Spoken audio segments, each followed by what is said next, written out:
Welcome back, everybody, for another deep dive. And today we've got something really unique, I think. Yeah, this is gonna be fun. It is. It is. We're diving into the world of Bob Camblin. Oh, very cool. Yeah. So we've got a really interesting mix of sources here. We've got some of his quotes and poems, Okay. and we've also got this YouTube video, um, which I think is fascinating because it analyzes the symbolism of traps. Interesting. And then on top of that, we've also got a review of his art book. Okay. So we've got all these different angles to explore. Yeah, so like what are we gonna be focusing on? Like what are the big themes here? Yeah, that's a great question. I mean, throughout all this material, Camblin's work really explores these recurring themes of art and nature and perception, Okay. and even the human condition. So I think it's going to be a really interesting journey to kind of piece it all together. Yeah, Camlin's work is really it's full of these paradoxes, and like unexpected connections. Definitely, definitely. So maybe we can just start with like the basics. Ah. Who is this Bob Camblin guy? Yeah. Well, he's an artist. He works with a lot of different mediums like drawings and poetry. Okay. But I think it's important to say that he's not like your typical artist. No, I wouldn't think so. Right. He's exploring some pretty, profound questions about how we see the world, about our place in it. But his style is unconventional, to say the least. That's a good way to put it. Yeah, yeah. So what do you make of his quotes and poems? They're not exactly traditional, are they? No, definitely not. I mean, they don't really follow those like, normal structures, you know what I mean? Right. Yeah, so they're kind of like they feel more like raw thoughts, you know? So snapshots of his mind in action. But within that kind of like seemingly chaotic form, you find these incredible nuggets of wisdom Oh, absolutely. that make you really like stop and think. Yeah. And there's one quote in particular that just jumped out at me. He says, "Look into the atom, you get what you need. Look into magic, and you get what you need. Philosophy and art are in both." Like, what do you think he's even trying to get at there? Well, I think maybe he's talking about how everything's connected. He's kind of blurring the lines between science and magic and philosophy and art and saying like, hey, they all offer valid paths, Hmm. to understanding, to meaning. Yeah, And for Camlin, it seems like the source of that knowledge isn't as important as actually seeking it out. yeah, that makes sense. Yeah. There's another one that really struck me. It's so personal. It says, "I cannot tell a lie to myself for very long." Camblin, 1974. Find something in nature that completes you and then surrender. There's something very raw and almost vulnerable about that, isn't there? Oh, absolutely. There's this rawness there, this search for authenticity, for connection. He's really advocating for self-honesty, and for the power of nature to heal us, to ground us, and that idea of surrender. It's interesting. Like, what does he mean by that? It suggests letting go of ego, of, submitting to something bigger than yourself. It's powerful. Oh, and then there's this gem. The sixth sense is to be, without a doubt, senza dubio, no doubt. It's like he's putting intuition and certainty on the same level. Right. It's a really fascinating concept, isn't it? Yeah. It really challenges how we usually think about intuition. Right. Like, we think of it as fleeting or unreliable, but he seems to be saying, like, no, no, no. True insight, it comes from a place of deep knowing, Mm. a place beyond doubt, beyond hesitation. He might be hinting at a state of awareness, like where those two things, intuition and certainty, they actually become one. Wow. Yeah. It's mind-blowing. Yeah, it really makes you think about how we perceive the world. Yeah. What is knowledge? Yeah. But maybe before we get too deep into that, let's zoom out a little bit Mm. and look at his overall philosophy when it comes to art. So from what I've gathered from his writing and that art book review, um, it seems like Camblin sees art as this process of questioning, this Yeah. dialogue between image and idea. Mm. It's not about making something pretty, in the traditional sense. No, definitely not. Right. It's about exploring and connecting and expressing something deeper, something more. Exactly. He rejects that whole idea of art for art's sake, like completely rejects it. Yeah. He sees art as completely tied into life, as a means of survival, of finding meaning, of making sense of it all, of the world. Yeah. And you can see this reflected in those like unconventional, almost chaotic quotes and poems that we were talking about. Like, Okay. they're not polished. Yeah. Yeah. They're not these finished products. They're glimpses into his mind, into his struggles to make sense of things. Right, exactly. And he seems so much more focused on the process of creating rather than the final product. It's like he's not really concerned with technical skill or achieving some kind of perfection. It's all about the exploration. He even says art is not just images. It's like he's saying art can be found anywhere, in any act of creation. Yeah, I think you're right. I think he's really pushing the definition of art, Hmm. like beyond those traditional boundaries, you Yeah. know? And I think he's suggesting that art it's less about the object and more about the intention, the Yeah, awareness that's brought to the act of creating it. that makes a lot of sense. Yeah. And he also talks about this idea of the artist as a free agent, unbound by expectations or trends. Yeah, free from all that. Right. He really encourages artists to embrace their own unique voices Mhm. and create what resonates with their soul. It's so freeing, that perspective. It is. You know, it takes all the pressure off of needing approval from others, Mm-hmm. and it just encourages a more personal, more genuine approach to being creative. So we've got this unconventional artist who sees art as a journey of questioning, of self-discovery, but there's another really key element woven throughout his work, and that's nature. Yeah. His poems are filled with images of the natural world, cottonwood trees, sunlight on skin, Hmm. dragonflies, even a trapped fish. It's everywhere in his work. There's this deep connection there, this sense of awe and reverence. Hmm. Remember that line, find something in nature that completes you and then surrender. Oh, yes. It's beautiful. It's so simple, but it's so profound. It is, it really is. It Yeah. suggests that nature can give us this sense of belonging, of being whole. Yeah. But it's not just about finding comfort in nature. It's about surrendering to it, you know, Mhm. recognizing that we're all connected to it. Yeah. He even talks about asking Mother Nature for her opinion on his artwork. Like, what do you think about this one, Mother Nature? It's playful, but there's such a deep respect there, Definitely. Yeah. this acknowledgement of nature's wisdom and power. It's so interesting. It's like, it makes me think about mindfulness, Mm-hmm. you know, being present, observing the world around us with this sense of curiosity, openness. Right. A lot of Camblin's poems really capture that quiet contemplation, Yeah. that awareness of how everything in nature is constantly changing. Yeah. And he doesn't just passively observe nature either. Mm. He's really engaged with it, questioning it, playing with it, even challenging it. That is, yeah. It's this really dynamic relationship full of humor and reverence. And it seems like nature is this source of inspiration and insight for him. Definitely. And he talks about how those cycles, birth and death and renewal, those Mm. cycles in nature, they're mirrored in our own lives too. Oh, yeah, for sure. It's this reminder that nothing stays the same. Like impermanence is a huge part of life. And maybe it's actually a key to finding peace. That's a great point. Mm. And, speaking of cycles and patterns, I want to bring up that YouTube video we mentioned, Oh, yeah. the one analyzing the figure 4 trap. It looks at how something as simple as a trap, can become a metaphor for these larger systems of control. And I think it connects to Camblin's work in some pretty interesting ways. I totally agree. I mean, remember how we were talking about his fascination with structures, both literal and metaphorical ones? Right. It seems like he's so aware of how systems and patterns can trap us, sometimes without us even realizing it. Totally, totally. And there's that quote where he says, 4 times into the thing and 3 times back again, stay out the last if lucky. It's like he's using the trap, as a metaphor for those mistakes we make, the Yeah. patterns we keep repeating, even though we're hoping for a different outcome. And then he goes on to say, 4 times the figure 4 and multiply my mistakes, the last time to infinity. Wow. It's like he's highlighting how these patterns can become self-perpetuating, right? Mhm. Leading to this cycle of endless repetition. Like we're caught in a trap of our own making. Yeah, yeah. And he even says something about the gate staying open, the fence being broken, and how we keep searching without even knowing what it is we're looking for. It's like that feeling of being lost, Right. lost in the system, just following paths that lead nowhere. It's a scary thought. So if we are caught in these traps, Uh-huh. how do we break free?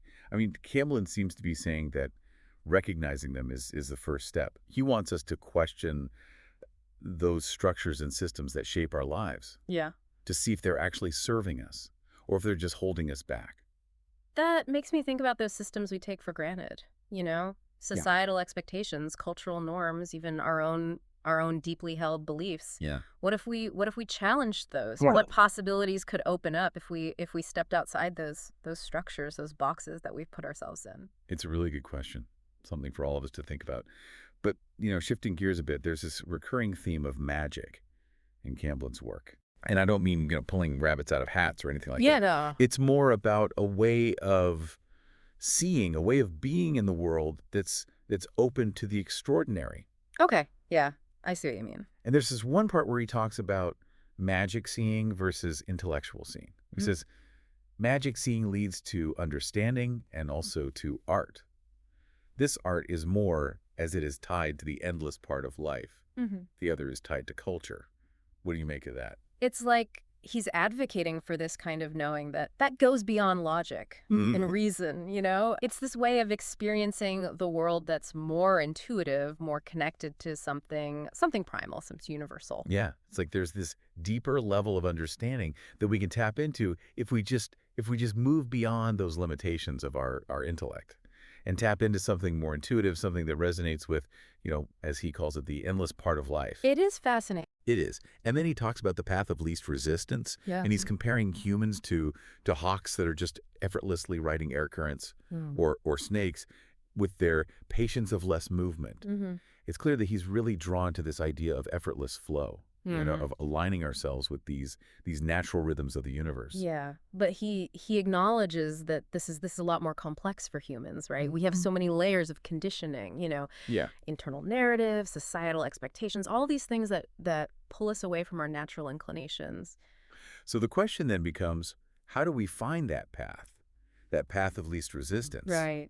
Is it about stripping away those layers, quieting those voices in our heads, and rediscovering that primal instinct, that instinct for effortless flow? It's a huge question, and I think it's one that Camblin's inviting us to explore through his work. It's not about, having all the answers. It's about encouraging us to look at our own lives and see what's blocking us from that natural flow. Yeah. What are we holding on to that isn't serving us anymore?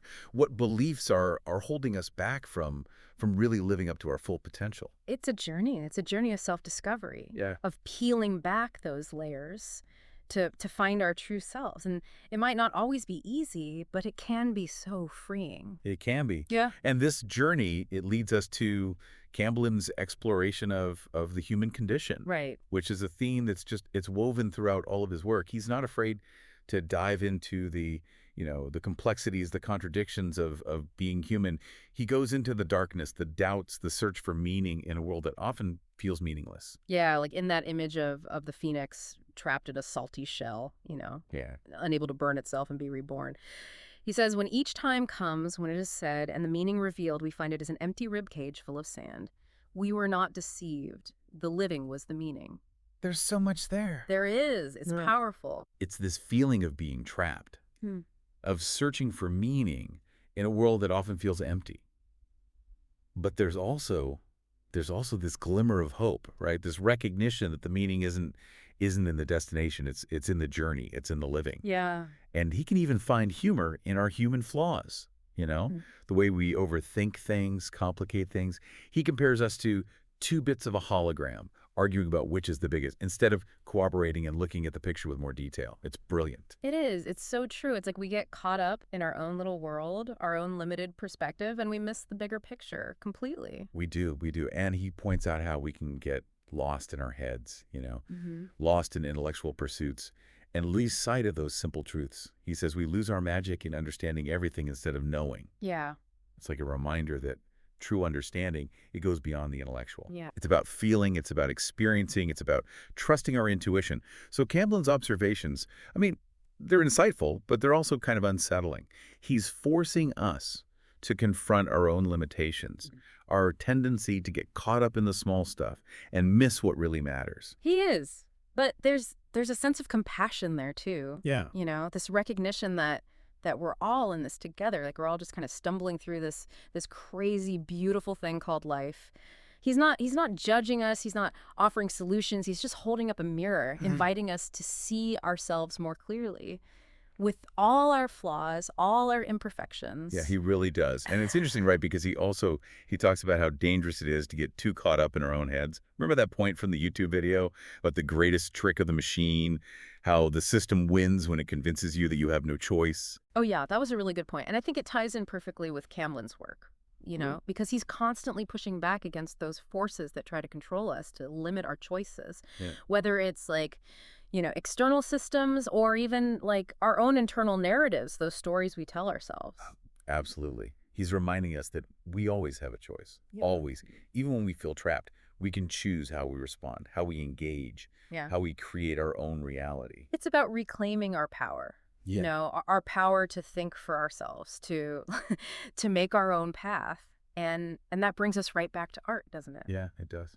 Camblin sees art as this powerful tool for waking up, for challenging the status quo, for reminding us that we are creative beings, that we can transform ourselves, transform the world around us. And he's not afraid to challenge our assumptions about the role of art in society. He even talks about like the ecology of art, Yeah. suggesting that artists, with their unique way of seeing the world, actually play a crucial role in maintaining the balance of nature. It's a really cool concept, right? It's like art isn't just self-expression, it's an essential part of the ecosystem, this force that can like counteract the destructive tendencies of, human progress. So maybe art isn't just a luxury Yeah. or an escape. Maybe it's actually a necessity, a way to reconnect with ourselves, with our humanity, with our place in the natural world. Maybe it's a way to heal, to restore that balance, to remind us of what's truly important. Wow, that's powerful. But before we wrap up our deep dive into Camblin's world, I want to touch on one more thing. Okay. His fascination with nonverbal communication. Oh, yeah. He has this whole thing about how writing started as pictures, nonverbal communication, and how our syntax inhibits concepts that are not logical and linear. Right. He even says drawing is nonverbal. The concept is nonverbal. It's like he's trying to point out the limits of language. I think so too. It's like language is a tool, right? But it can also be a cage. It lets us share these complex ideas, but it can also box us in, limit our thinking to these, linear logical structures. Yeah. And he's advocating for this more holistic way of understanding the world, this intuitive way that's not bound by rules and grammar. It's so true. Think about how like a painting or a piece of music can make you feel things, think things that words just can't express. Exactly. He's reminding us that there are other ways of knowing, other ways to communicate, ways that speak to a deeper part of ourselves. And it's not just about art, right? Remember that quote, when you think, don't act, when you act, don't think. He's talking about tapping into that gut feeling, that intuitive wisdom that guides us when we can quiet our minds. Yeah. He wants us to trust our instincts, to act from a place of knowing instead of overthinking.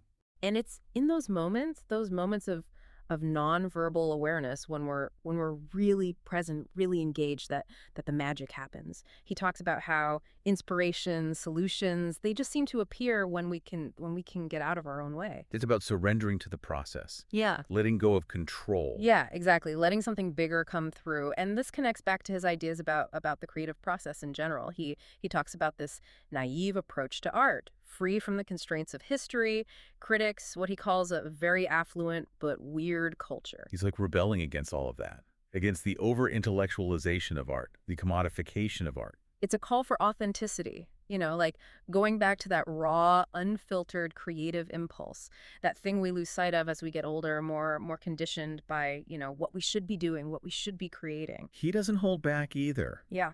He's got some pretty strong opinions about critics and historians. Compares them to a legless man who teaches running. It's a harsh analogy, but it's effective. It's like he sees them as obstacles, like they're trying to define art, to categorize art, to limit its potential. He wants art that's free, wild, unburdened by the need to please or fit into these neat little boxes. He wants art that speaks from the heart. That challenges us. That makes us feel something real. And he's not afraid to shake things up, right? To provoke a reaction, to make us question everything we thought we knew about art, about ourselves. So as we wrap up this deep dive, what do you think is the biggest takeaway from exploring Bob Camblin's work?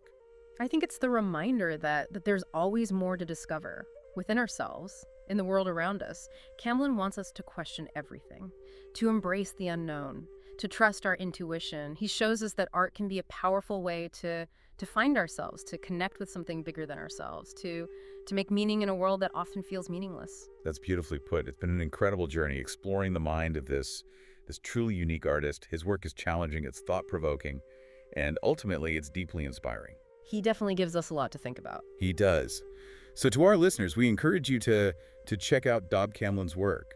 See what speaks to you. You might be surprised by what you find. And maybe you'll be inspired to start your own creative journey, explore your own unique way of seeing and being in the world. That's a great note to end on. Thanks for joining us on this deep dive. We'll see you next time. Keep exploring, everyone.